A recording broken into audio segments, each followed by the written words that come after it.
Sometimes things just don't go your way. And I know you're about to say, really, Trent? I had no idea. Well, they don't. And part of investing and part of trading, you're going to run into that. And this week was one of those weeks. See, I had an exit on Monday off a trade that I had placed the previous week. And I honestly don't like going into weekends with trades on. The reason is because you just don't know what could happen. And you have no control. You have no way to get out during the Saturday, Sunday weekend. And then you're left with Monday to deal with it. Well, I really didn't want to enter Labor Day weekend with a trade, and I am rolling into the weekend with it. Long term, actually, till next Wednesday is my projection, it's going to be a profitable trade. It looks good. It's performing the way I thought it would, but market just didn't go up like I thought it would today, and I think a lot of it had to do with subsiding volume into the close. And a lot of that is uncontrollable. And so when I'm looking at my indicators, my VIX, of course I track that, but also the VVXI,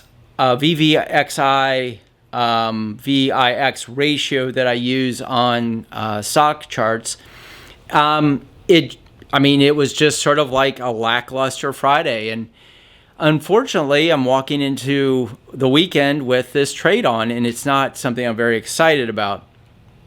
So I started thinking to myself, how could I have avoided this? How could I have avoided exiting, going into a weekend with a trade on that could, it's a 3-day weekend. Any one of those people in Washington or anywhere could do something, say something, and they got 3 days to let it manifest and become something that isn't what you want it to become.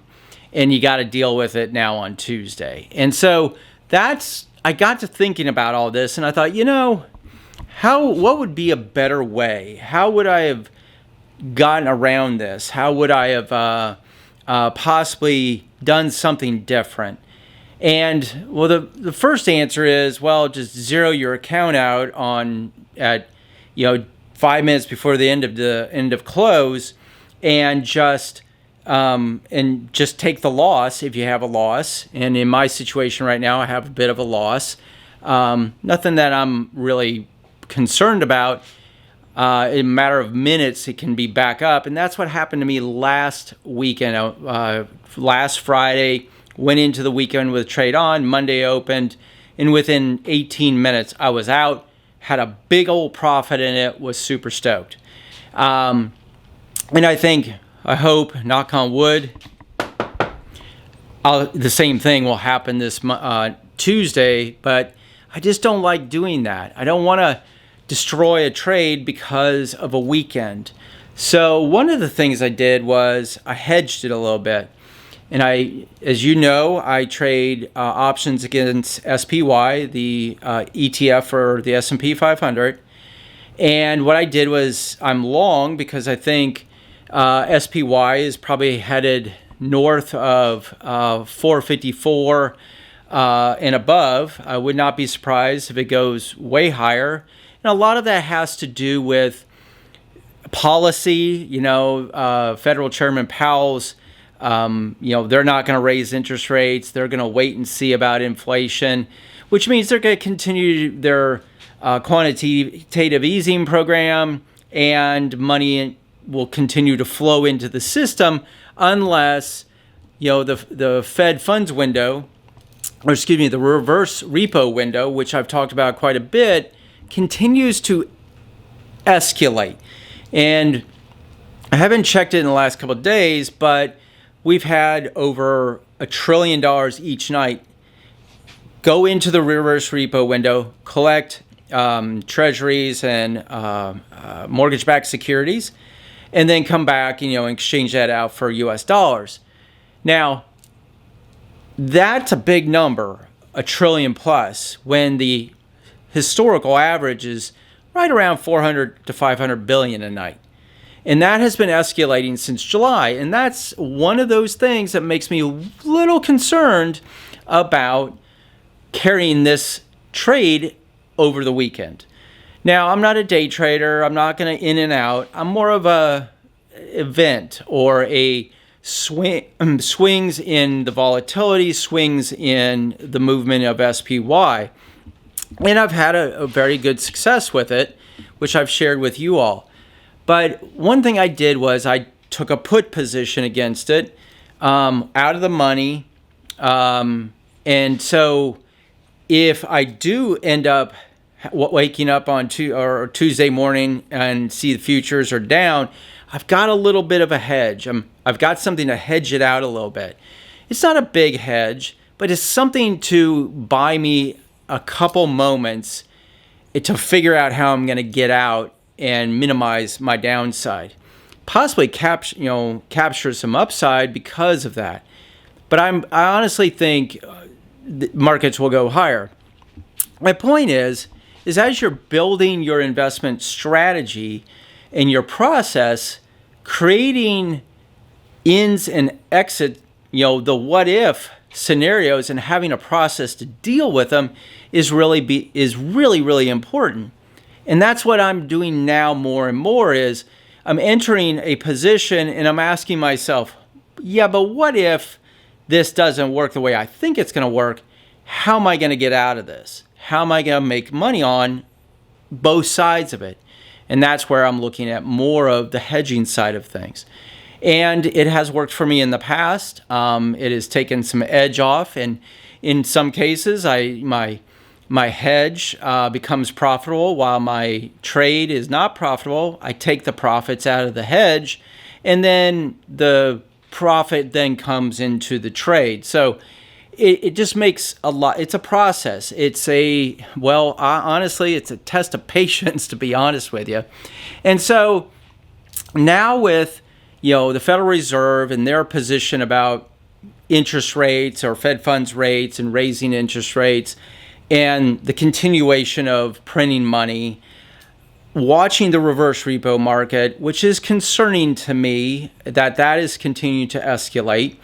It is projected that the reverse repo market could be over $2 trillion a night, which is not great because it's sucking liquidity out of the system, which means these moves we've seen over the last couple of weeks in the SPY or in the S&P 500 and the NASDAQ and the Dow are getting more and more narrow because there's less and less liquidity to drive this thing higher. And this is where I come around to, is this the beginning of the end of this bull run? Or is it a 5 to 10% retracement, which would be a correction, which would be a good one? The ones we've experienced pretty much on the 16th of the month for the last 4 or 5 months have been like 1 to 2% retracements. That's nothing. So what I'm looking for is, where is the big 5 to 10% correction? And I believe that's coming. I just don't know when. I don't know what's going to trigger it. But maybe one of the things that can be triggering this is the fact that, for instance, new job numbers came out today, and they're well off the consensus estimate. And I think the market just went, whoa, wait, that was almost 500,000 jobs off. I mean, how do you miss it that big? And from what I understand, this survey is taken like in the middle of the month. So it was taken in the middle of August. Well, how you miss half the month? How could you make a good estimate? So I'm starting to look at some of these numbers, these job numbers, these unemployment numbers. I don't know about you, but I go out to my neighborhood stores, and sometimes they're closed because there are not enough employees. Sometimes they don't have supplies. They don't have inventory because of supply chain interruptions, and I've spoken about that in other videos. But more and more, I'm coming to this belief that we could potentially see between now and the end of the quarter a pullback that is fueled by bad economic numbers. And if you compare year over year, which a lot of times this is what they compare to, we're not getting any better. It's just not happening.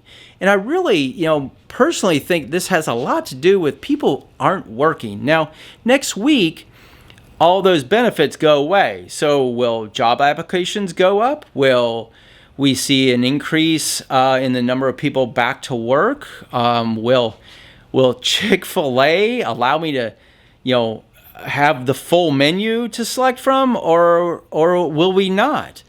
Will Boar's Head have enough staff to process and deliver goods to my local grocery store?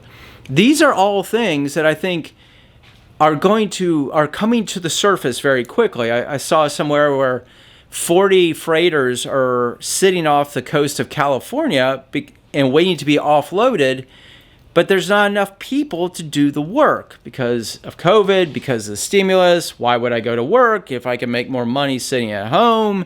Blah, blah, blah. As this stuff rolls off, and I hope it rolls off, because we have to go to work. We have to spend time and build pride and be proud of something that we've created, that we've done. Sitting around at home on a couch, that's no good for your self-esteem in the long run. I know some people will go, wait a second, if you can send me a free paycheck, I'm all good. Well, you're not. Those people, in my opinion, are not the productive people who will continue to make this country great. They're just people who are milking the system, and to me, that's not really cool. In the end, to me, it's about being proud of something you're doing. And right now, I think we're really at one of these points where we're not very proud of some of the things going on in our country. Enormous debt, people aren't working, people are collecting unemployment checks or stimulus checks. We've got a situation in Afghanistan that seems to have been like a total debacle. And it's all coming around all at the same time. And, recently, this past week, I was in Asheville, North Carolina, and I learned a lot about what has been going on there for the last year.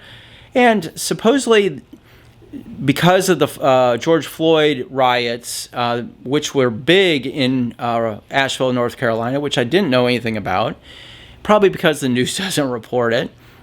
And this guy was telling me, he said, after the whole, police uprising against the police, this, that, and the other, half the police force in Asheville quit.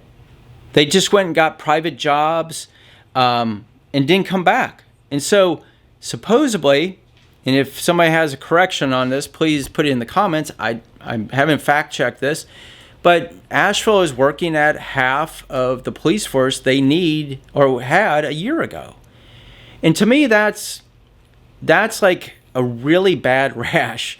It just itches, and it's like it's part of something that then festers into more and more. And I feel like we're at a point on a global scale, not just in America, but on a global scale where the economic numbers and the way the thing is working right now is just not good. And that's where I'm becoming more and more cautious. And when I look at the price action on, over week on the S&P 500, it feels like it's getting narrower and narrower. Volatility, the VIX on the S&P 500, is more of, in looking at it, we're back down close to, I think it closed around 16.25 or something. And I have a estimate of a range of 15.35 up to 1807 is what I'm looking at is the range. And granted, if the VIX goes down on Tuesday, my trade turns out pretty well. But we're getting at the bottom end of this VIX range. And oftentimes, as we creep into closer to middle of the month, it's sort of crazy, but like that 13th, 14th, 15th, 16th area, you see the S&P, if you go look at a daily chart of it, it looks like it bottoms on the 16th, goes down and bottoms on the 16th, and then moves back up. And we've been doing that for 3 or 4 months. And I think we're starting to build back into that again, which is interesting, which tells me we may have a couple more days or roughly a week of more upside in the S&P 500. But as we get to the end of next week and enter the week of, that would be the week of the 13th, 14th, what's it, 13th or so, then we could expect some really increased volatility on the VIX. This is like what I think about. This is my process of looking at markets. And this is how I'm investing. And so far, it has paid off since I started doing this full time since April 1st.